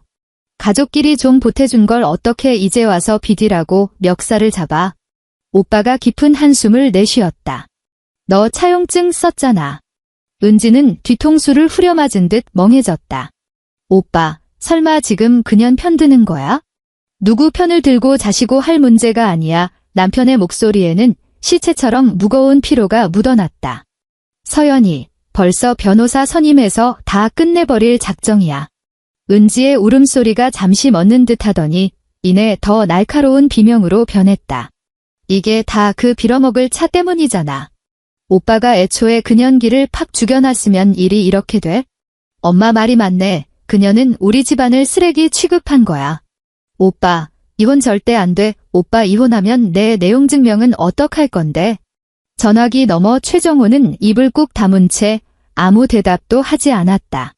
그는 비상계단에 쭈그려 앉아 불도 붙이지 않은 담배를 멍하니 쳐다보고 있었다. 어젯밤 그는 용인 본가에 쫓겨가 골방에서 잠을 청해야 했다. 싸구려 매트리스는 허리가 끊어질 듯 딱딱했고 창문 틈으로 새어 들어오는 가로등 불빛에 눈이 시려 뜬 눈으로 밤을 지새웠다. 시어머니는 새벽 3시가 넘도록 거실 소파에 앉아 천하의 쌍년, 당장 머리채를 끌고 와서 무릎을 꿇리겠다으며 저주를 퍼부었다. 하지만 오늘 아침 눈을 뜨자마자 서연이 들이민 이혼 합의서와 그의 첨부된 살벌한 재산 목록, 송금 내역서 뭉치를 확인하고 나서야 그는 비로소 현실을 직시했다. 지난 3년간 아내의 통장에서 시댁으로 빨려 들어간 돈이 이렇게 산더미처럼 쌓여 있었다니.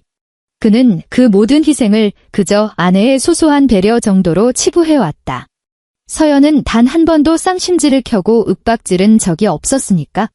묵묵히 돈을 보내고 묵직한 수술비를 결제하고 시어머니 병원 예약을 챙겼을 뿐이니까. 그녀가 너무나도 매끄럽게 처리해준 덕분에 식구들은 그 돈이 하늘에서 뚝 떨어진 공짜 복지인 줄 착각하며 살아온 것이다. 전화기 너머 은지는 아직도 짐승처럼 울부짖고 있었다. 오빠, 제발 새언니한테 싹싹 빌어서 그 내용 증명 좀 취하하라고 해. 회사 사람들 귀에 들어가면 내 꼴이 뭐가 돼? 재원 오빠가 알면 파혼당한다고. 최정호가 두 눈을 질끈 감았다. 내가 서연이랑 만나서 어떻게든 단판을 지어볼게. 맨날 주둥이로만 단판 짓는데 은지가 발악했다. 오빠는 남편이잖아. 남편이 아내 하나 못 다뤄서 취하를 못 시켜. 최정호는 남편이라는 단어에 쓴웃음을 삼키며 휴대전화를 쥔 손에 힘을 풀었다. 그는 이제 자기 집 현관문 비밀번호조차 모르는 불청객일 뿐이었다. 같은 날 저녁, 시어머니 김미숙 여사가 기어코 전화를 걸어왔다. 서연은 텅 빈 회사 회의실에 홀로 남아 프레젠테이션 자료를 정리하고 있었다. 유리창 너머 사무실에는 아직 야근하는 팀원들의 모니터 불빛이 희미하게 깜빡이고 있었다. 그녀는 발신자 화면에 시어머니의 이름이 뜨자마자 지체 없이 녹음 버튼을 누른 뒤 통화를 연결했다. 네, 어머님. 시어머니는 안부 인사 따위는 집어치우고 다짜고짜 폭격을 퍼부었다. 한서연, 너 천벌 받을 줄 알아라. 내가 사람 탈을 쓰고 어떻게 우리 은지한테 내용 증명을 보내? 그 여린애한테 2천만 원을 단숨에 내놓으라니 넌 피도 눈물도 없니? 신우이가 벼랑 끝에 몰렸는데 새언니라는 년이 돈 몇 푼 빌려준 걸로 애 목을 졸라? 서연은 쥐고 있던 볼펜을 책상 위에 딱 소리 나게 내려놓았다. 어머님, 저는 제 돈을 빌려간 채무자에게 정당하게 상환을 요구했을 뿐입니다. 그게 남이냐? 내 신우이잖아. 새언니가 돼서 그깟 돈 좀 보태주는 게 뭐 그리 대수라고 유세를 떨어. 돈을 빌렸으면 이자를 쳐서 갚는 게 상식입니다. 서연이 차갑게 쏘아붙였다. 시어머니는 수화기 너머에서 숨이 넘어갈 듯 헉헉거렸다. 너 아주 요새 돈 좀 번다고 기고만장해서 되는 게 없구나. 우리 정호를 비 오는 날개 쫓아내듯 길바닥에 내쫓아? 그 아파트가 네 집인 줄 알아? 내년 혼자 산 집이야? 내가 당장 우리 정호 시켜서 너 당장 쫓아낼 거야? 국물도 없을 줄 알아. 서연은 회의실 유리창에 비친 자신의 차가운 얼굴을 응시했다. 그녀는 즉시 대답하지 않고 침묵을 지켰다. 그녀의 침묵을 공포로 착각한 시어머니는 한껏 조롱 섞인 목소리로 비아냥거렸다. 이혼녀 꼬리표 달고 세상 무서운 줄 모르지? 넌 이제 34이야. 어디 가서 명함이나 내밀 줄 아니? 우리 정호는 당장 내일이라도 20대 참한 아가씨 줄 서서 만나. 넌 늑다리 이혼녀 주제에 어디서 뻗대. 서연은 다시 볼펜을 집어들고 포스트잇에 협박, 당장 쫓아낼 거야, 국물도 없을 줄 알아라고 꾹꾹 눌러 적었다. 글씨를 다 쓴 뒤 그녀가 입을 열었다. 어머님, 방금 하신 폭언과 협박 내용, 토씨 하나 안 빠뜨리고 전부 녹음했습니다. 내일 아침 변호사에게 증거자료로 넘기겠습니다. 수화기 너머로 귀를 찢을 듯 하던 고함이 뚝 끊기고 무거운 정적이 흘렀다. 몇 초 뒤 시어머니의 목소리가 뱀처럼 스산하게 갈라져 나왔다. 너 지금 내 말을 녹음해? 감히 어른 말을 도둑고양이처럼 몰래 녹음해? 너 진짜 징그러운... 서연이 그 말을 단칼에 잘라버렸다. 앞으로 제게 하실 말씀이 있으면 제 대리인인 변호사에게 연락하십시오. 이혼 재산 분할, 대여금 반환, 그리고 어머님이 뱉으신 협박성 발언에 대한 위자료 청구건까지 이제 그 어떠한 문제도 사적으로는 단 한마디도 섞지 않겠습니다. 그녀는 미련 없이 전화를 끊고 방금 저장된 녹음 파일을 변호사의 이메일로 전송했다. 변호사의 답장은 곧바로 날아왔다. 원본 파일 잘 보관해 두십시오. 정신적 고통에 따른 위자료 청구의 핵심 증거로 활용하겠습니다. 서연은 화면에 떠있는 그 건조한 문장을 응시하다 스마트폰을 책상 위에 엎어놓았다. 회의실 문이 빼꼼 열리더니 앳된 팀원 하나가 머리를 들이밀었다. 팀장님, 아직 퇴근 안 하셨어요. 서연이 고개를 들었다. 이제 막 일어날 참이야. 팀원은 서연의 테이블 위에 산더미처럼 쌓인 살벌한 서류 뭉치를 힐끗 보더니 지레 겁을 먹고 얼른 말을 돌렸다. 오늘 프레젠테이션 고객사 반응 대박이었어요. 다들 다음 주에 팀 회식 한번 하자고 난리예요. 서연이 옅게 미소 지었다. 좋지. 예산안 뽑아서 메일로 올려줘. 팀원이 꾸벅 인사했다. 팀장님, 오늘 진짜 고생 많으셨어요. 문이 닫힌 후 서연은 의자에 기대어 잠시 눈을 감았다. 시스템 에어컨 바람에 손끝이 서늘하게 식어갔다. 그녀는 책상 위의 서류들을 빠짐없이 가방에 쑤셔 넣고 자리에서 일어나 조명을 껐다. 회의실을 나서는 그녀의 걸음엔 잿빛 회의실 테이블을 뒤돌아보는 망설임 따윈 없었다.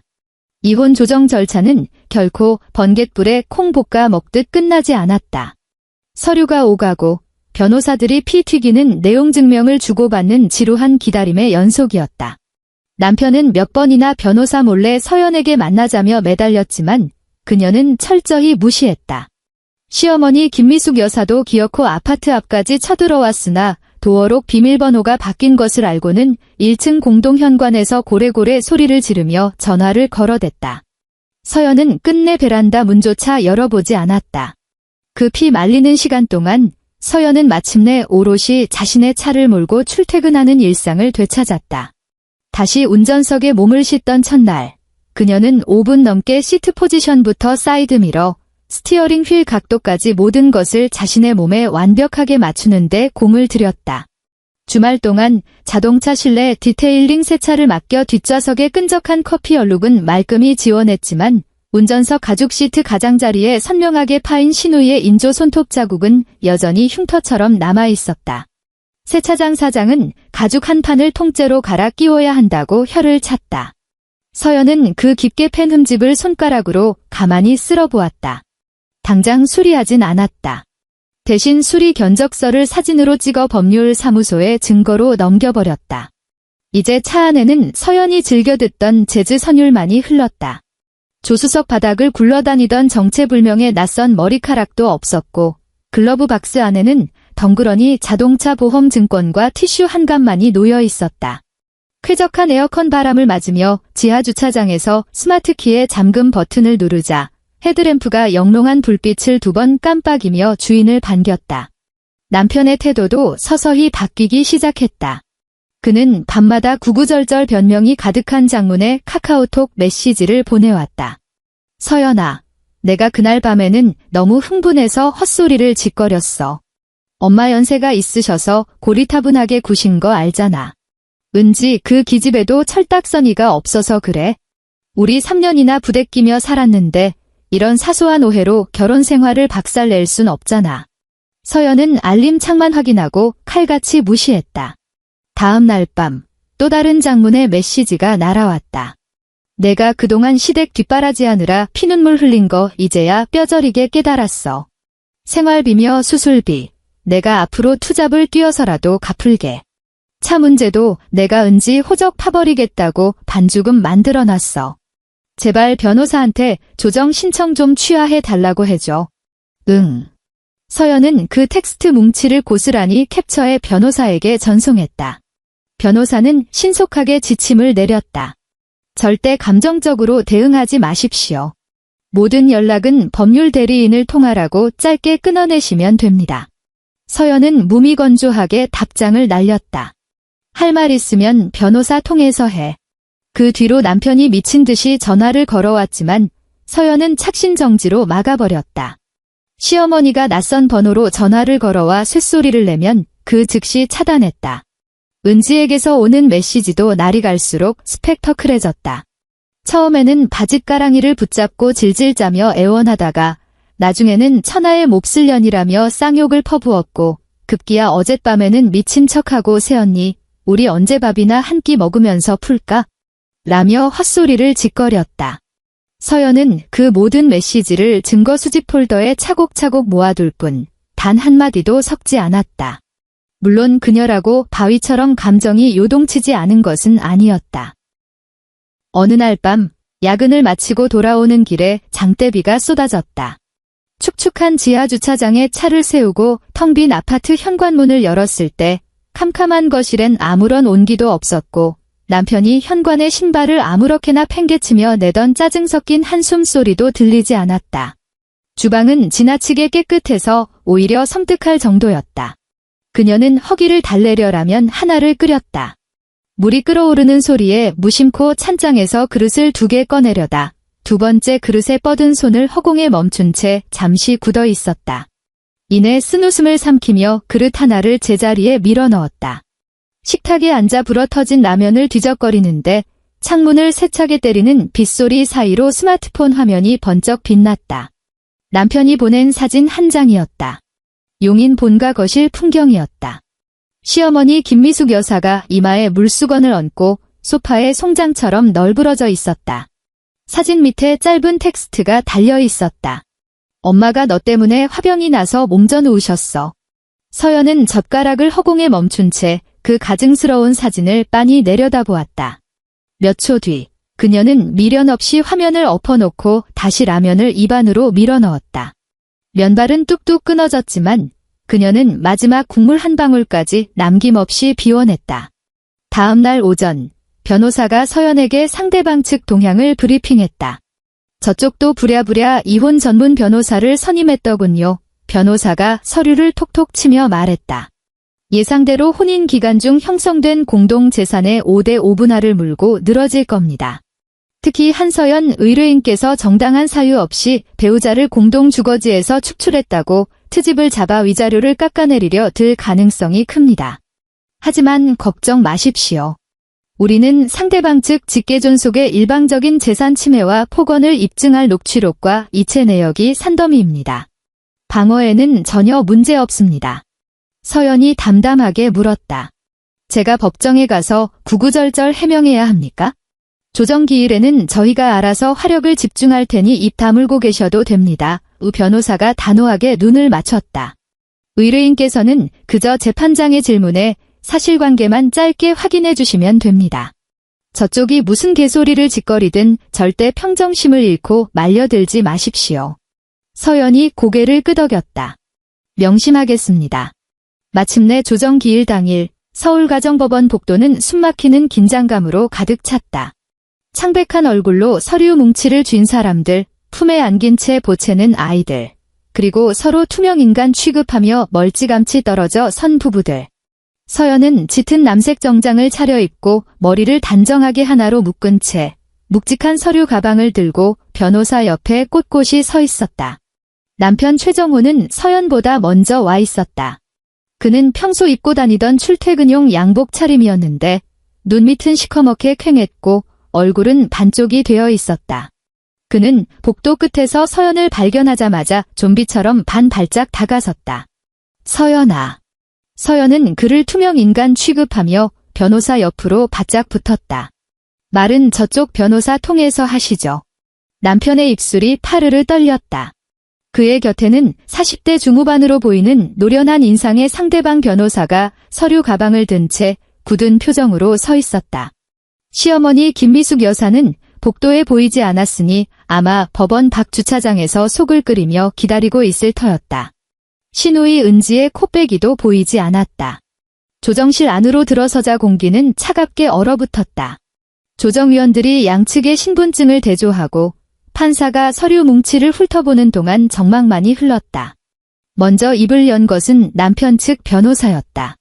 그는 혼인 기간 중 부부가 공동으로 형성한 아파트 전세 보증금과 예금, 심지어 서연 명의의 자동차까지 모조리 재산 분할 대상에 포함되어야 한다며 목청을 높였다. 서연의 변호사가 반격에 나섰다. 그녀는 준비해온 증거자료를 판사 앞에 하나하나 펼쳐 보였다.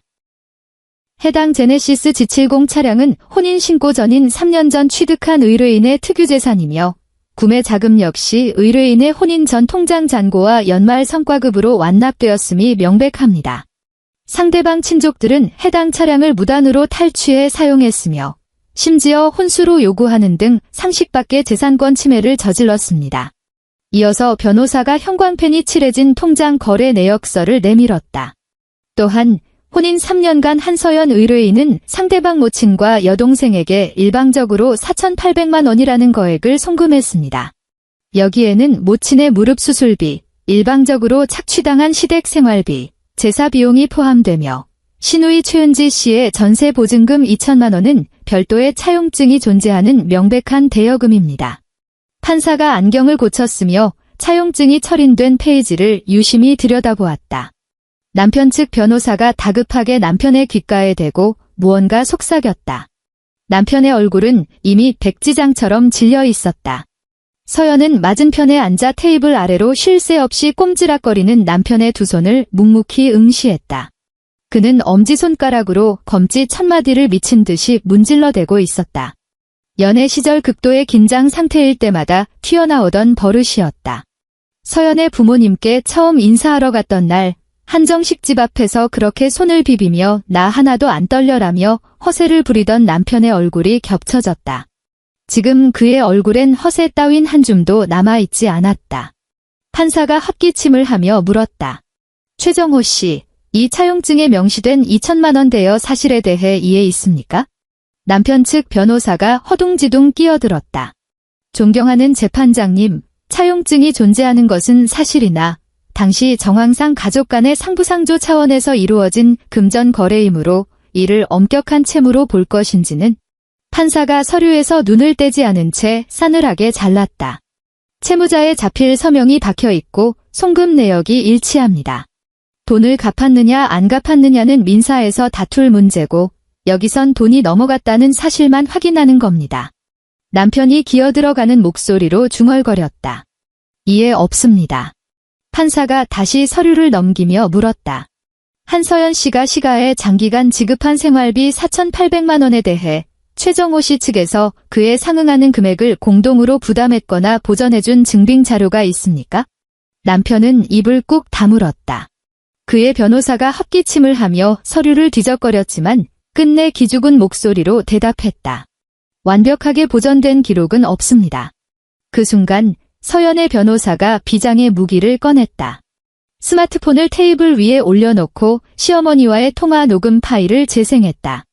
조정실 안은 고요했지만 시어머니 특유의 앙칼진 쇳소리가 스피커를 찢을 듯 울려 퍼졌다.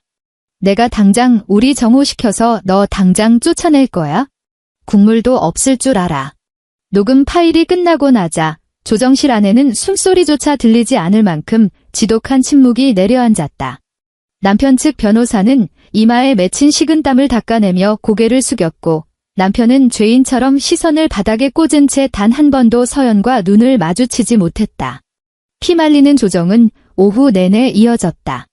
중간 휴회 시간, 서연은 숨을 돌리려 복도 끝 정수기 쪽으로 걸어갔다. 얇은 종이컵을 통해 뜨거운 물의 열기가 손끝을 날카롭게 파고들었다. 그녀가 창턱에 종이컵을 올려놓았을 때 등 뒤에서 남편의 발소리가 들려왔다.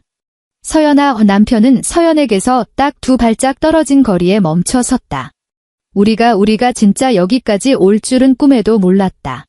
서연은 종이컵 위로 피어오르는 하얀 김을 멍하니 바라보며 대꾸했다. 나는 수백 번도 넘게 고민했어. 어떻게 하면 이 지옥까지 안 올 수 있을지? 남편의 목젖이 크게 출렁였다. 그럼 왜 진작 말을 안 했어? 서연이 천천히 고개를 돌려 남편의 눈을 똑바로 응시했다. 그 말도 안 되는 질문에 서연은 잠시 입을 다물었다. 창밖으로 사이렌을 울리며 지나가는 구급차 소리가 두꺼운 유리창에 부딪혀 먹먹하게 흩어졌다. 말했어. 서연의 목소리는 차갑게 얼어붙어 있었다. 내 차 쓸 거면 먼저 허락받으라고 수십 번 말했고 은지 대출금 이자 꼬박꼬박 내라고 경고했어. 주말에 나도 출근해야 한다고 입이 닳도록 말했고 내 재산이 당신들 공용 비품이 아니라고 소리쳤어. 하지만 그때마다 당신은 뭐라고 했지? 안 돌려준다는 것도 아니잖아. 가족끼리 쪼잔하게 왜 이래라며 내 입을 틀어막았잖아. 남편은 붕어처럼 입을 뻐끔거렸지만 변명거리조차 찾지 못했다. 서연은 종이컵을 집어들었다. 당신이 못 들은 게 아니야. 당신은 내 말을 들을 가치가 없는 헛소리로 취급했을 뿐이지. 그녀는 남편을 복도에 내버려 둔 채 뒤도 돌아보지 않고 조정실로 걸어 들어갔다. 몇 차례의 치열한 법리 다툼 끝에 최종 조정안이 확정되었다. 남편 최정호는 한서연에게 재산 분할 명목으로 3,200만 원, 그리고 시댁의 부당한 대우와 정신적 고통에 대한 위자료로 800만 원을 지급할 것, 신우이 최은지에 대한 대여금 2천만 원은 기발송된 내용 증명에 따라 별도의 민사소송을 통해 회수하며 남편은 이 과정에 가족관계를 핑계로 일절 개입하지 않을 것. 조서에 서명할 때 남편의 펜끝은 오랫동안 허공을 맴돌았다. 하지만 벼랑 끝에 몰린 그는 결국 떨리는 손으로 서명을 갈겼었다. 조정실 문을 열고 나오자 복도 벤치에 좀비처럼 늘어져 있던 시어머니 김미숙 여사가 용수철처럼 튀어올랐다. 정호야, 어떻게 됐어? 내 돈 한 푼이라도 뺏겼어. 시어머니는 남편을 붙잡고 흔들다 서연을 발견하고는 눈을 까뒤집었다. 너, 독한 년. 이제 속이 시원해? 서연은 시어머니의 악다구니를 벌레 보듯 무시하고 걸음을 옮겼다. 시어머니가 서연의 등 뒤에 대고 다시 쌍욕을 퍼부으려던 찰나 남편이 거칠게 어머니의 팔뚝을 낚아챘다. 엄마, 제발 그만 좀 해. 남편의 목소리 짓눌린 신음 같았다. 시어머니는 아들의 돌발 행동에 뒤통수를 맞은 듯 멍해졌다. 뭐, 너 지금 저 쌍년 편드는 거야? 남편은 시선을 바닥에 처박은 채 짐승처럼 울부짖었다. 제발 입 좀 다물라고. 결혼 3년 만에 처음으로 남편이 어머니의 횡포에 방패막이를 자처하는 순간이었다. 하지만 너무 늦었다. 이미 모든 것이 잿더미가 되어버린 뒤에 내미는 방패는 아무런 쓸모가 없었다. 서연은 변호사와 함께 복도를 빠져나갔다. 법원 정문을 나서며 무심코 뒤를 돌아보았을 때 시어머니는 아들의 옷자락을 쥐고 흔들며 미친 듯이 무언가 따져 묻고 있었고 남편은 어깨를 축 늘어뜨린 채 서연이 사라진 쪽을 2번 다시 돌아보지 못했다. 며칠 뒤 은지가 목을 메고 매달리던 조건 좋은 선자리 상대 박재원은 끝내 이별을 통보했다. 그 소식은 서연이 굳이 뒷조사를 해서 알아낸 게 아니었다. 뻔뻔하게도 은지가 득달같이 문자 메시지를 쏴댄 덕분이었다. 새언니, 이제 속이 뻥 뚫려. 재원 오빠가 우리 집안 차 한 대 때문에 피 터지게 싸우다 이혼하는 거 다 알았어. 수준 안 맞아서 상종 못하겠다고 차버리더라. 언니가 내 인생, 내 앞길 다 짓밟은 거야. 그 문자가 도착했을 때 서연은 퇴근길 지하주차장 차 안에 앉아 있었다. 어두운 차 안, 스마트폰의 차가운 액정 불빛만이 그녀의 손등을 비추고 있었다. 그녀는 어이없는 헛웃음조차 나오지 않았다. 서연은 그 문자를 깔끔하게 캡처하여 증거라는 이름의 폴더에 처박아 버렸다. 곧이어 스마트폰이 한 번 더 징징 울렸다. 은지의 폭주가 이어졌다. 언니는 처음부터 날 무시한 거 맞지? 지는 잘난 외제차 몰고 대기업 다니면서 월급 빵빵하게 받으니까 내가 굽신거리며 차 좀 빌려 타는 게 그렇게 안 입고 왔던 거지? 내가 얼마나 시집가고 싶어 했는지 뻔히 알면서 언니가 나한테 어떻게 이래? 서연은 그 텍스트를 응시하며 문득 은지가 처음 그녀의 차 조수석에 올라탔던 그날 밤을 떠올렸다. 은지가 첫 직장을 그만두기 전 밤 11시까지 야근을 하다 길바닥에서 덜덜 떨며 서연을 기다리던 날이었다. 갓 뽑은 제네시스의 조수석에 올라탄 은지는 가방을 꽉 끌어안은 채 눈물을 글썽이며 말했었다. 새언니, 언니 진짜 멋있다. 나도 나중에 새언니처럼 당당하게 성공하고 싶어. 그때 서연은 조수석 히터 온도를 높여주며 가볍게 웃어넘겼었다. 밥이나 먹고 가자며 따뜻한 국밥을 사 먹였었다. 하지만 그 순수했던 호의는 어느 순간부터 도구로 변질되었다. 새언니, 가는 김에 나 좀 태워다 줘가 당연한 권리가 되었고, 새언니, 오늘 차 키 좀 빌려줘가 뻔뻔한 요구가 되었으며, 급기야 나 시집갈 때 이 차 내 혼수로 줘라는 강탈로 진화한 것이다. 호의가 계속되면 권리인 줄 아는 인간들에게 베풀잡이 따윈 없었다. 서연은 스마트폰을 거치대에 꽂아버리고 미련 없이 시동 버튼을 눌렀다. 2번 다시 답장 따윈 하지 않았다. 법적으로 완벽한 남남이 된 그 첫 번째 주말, 하늘은 미치도록 맑았다. 5월의 서울 아침 공기는 제법 서늘했다. 서연이 가벼운 발걸음으로 지하주차장으로 내려갔을 때 널찍한 공간에는 미화원 아주머니의 카트 굴러가는 소리만이 맴돌고 있었다. 그녀는 자신의 새하얀 G70 앞으로 다가가 잠금 해제 버튼을 눌렀다. 헤드램프가 찰칵 2번 빛을 뿜으며 그녀를 반겼다. 운전석 문을 열었지만 서연은 곧바로 차에 오르지 않았다. 새 차 냄새가 날 만큼 실내는 완벽하게 클리닝되어 있었다. 시트는 그녀가 세팅해둔 그 높이, 그 각도 그대로였다. 스티어링 휠에는 끈적한 불청객의 지문 따윈 단 하나도 남아있지 않았다. 조수석에는 아침에 서연이 직접 싼 주먹밥이 담긴 작고 예쁜 보온 가방만이 조용히 놓여 있었다. 텅 빈 뒷좌석 발매트는 새 것으로 교체되어 있었고 운전석 가장자리에 훈장처럼 남은 그 긁힌 흉터는 어둡게 코팅되어 얼핏 봐서는 눈에 띄지 않았다. 그녀는 마침내 차에 올라타 문을 굳게 닫았다. 묵직한 철문이 닫히는 순간 바깥 세상의 지긋지긋한 소음이 완벽하게 차단되었다. 안전벨트를 매고 엉덩이 열선 시트를 켠 뒤 룸미러를 자신의 시야에 맞게 미세하게 조정했다. 내비게이션 목적지 검색창에 강릉을 입력했다. 푸른 바다까지는 두어 시간 남짓, 주말 고속도로는 아직 초록색으로 시원하게 뚫려 있었다. 블루투스를 연결해 오랫동안 잊고 지냈던 경쾌한 재즈 보컬의 노래를 틀었다.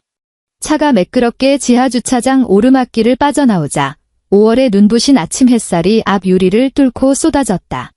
서연은 잠시 손을 들어 햇살을 가렸다가 이내 시야가 적응하자 가속 페달을 밟아 복잡한 서울 한복판의 도로로 미끄러져 들어갔다. 한강 다리를 건널 때 강물은 눈이 시리도록 반짝였다. 그녀는 굳이 고개를 돌려 풍경을 감상하지 않고 오직 전방만을 주시했다. 차 안의 온도가 훈훈하게 달아오르며 차갑게 얼어붙었던 손끝이 부드럽게 풀렸다.